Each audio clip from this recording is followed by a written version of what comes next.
Hello again. Well, what did I see? Oh, I know. I caught a little bit of the senator out of Massachusetts. You know, the one that was an Apache or a Cherokee or whatever she said she was in her bloodline, and it goes back who knows how far, you know what I mean? Yeah, she considered herself to be a minority. She ran as a minority. Anyway, she's got aspirations for 216. Oh, yes, she does. Now, what's interesting is I saw her as a guest on one of the talking head shows, and she was telling him how, you know, have you noticed how the rich just get richer? Have you noticed that at all? Just curious if you noticed that. And yeah, I sort of noticed that. And she was referring to the one percenters. Now, you need to go take a look at what defines one percenters, because Elizabeth Warren is not in that league. No, she's not. She, like around 48% of her members of Congress, the people she hangs out with, well, they're probably in the 0.000000025% of the wealthy American people. And why is that? Well, it's because they end up having certain advantages that you don't and I don't. It's called insider trading, you know. Like, for example, let's just say that a stock company is about to release their stock. Like, let's say that Facebook decides they want to go public. So let's say that somebody tells somebody who tells somebody else, and all of a sudden they buy a crap load of that stock. And guess what happens? There's a big announcement, they're going public! And guess what happens to all those initial investors? Well, they make a killing now.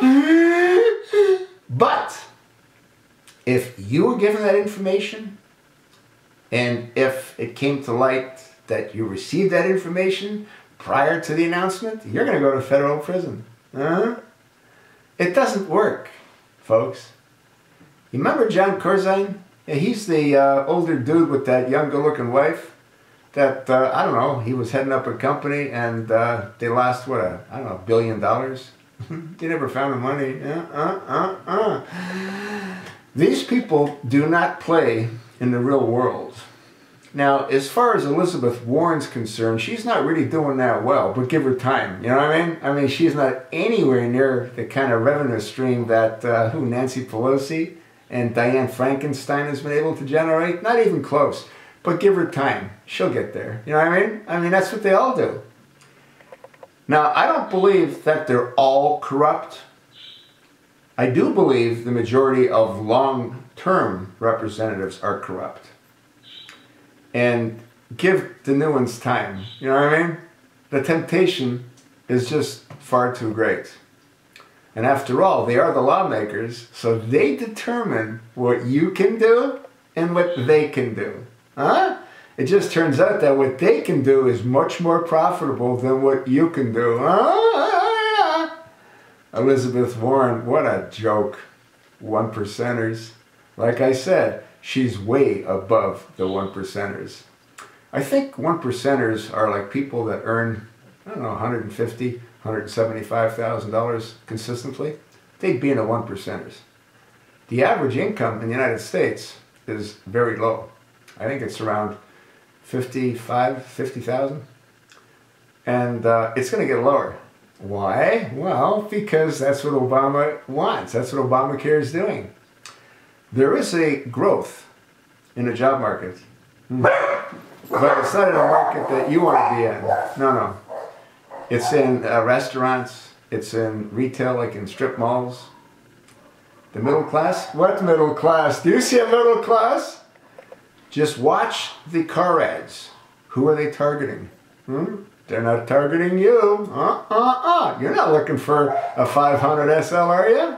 You're not looking for a BMW 5 Series, are you? Or a 7 Series, are you? You're not looking for an elite Lexus, are you? No. You might be looking for a, I don't know, a family Chevrolet or a Chrysler minivan.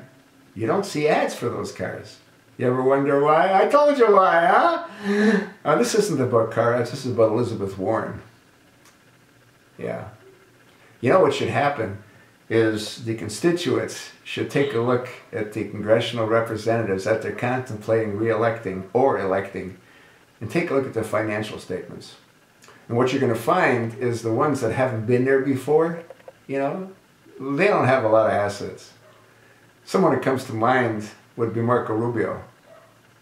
Yeah, before he went into the Senate, I think he was pretty much broke. I still think he's broke, but he's learning how to take advantage of his position.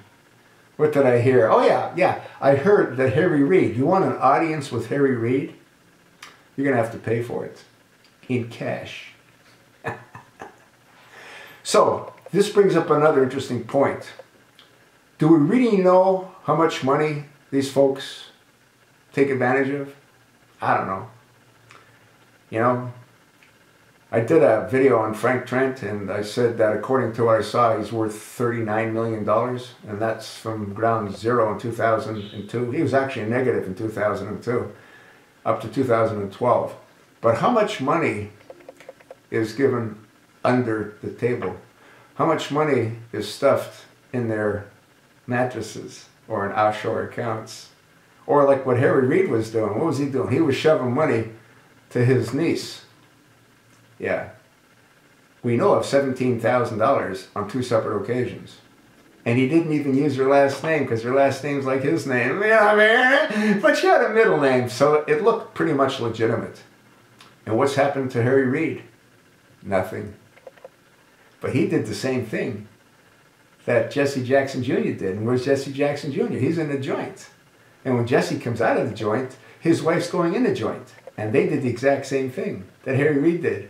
Oh, but hey, come on, you know, it's just so you know. Huh? It's sickening. But this wasn't about Harry Reid.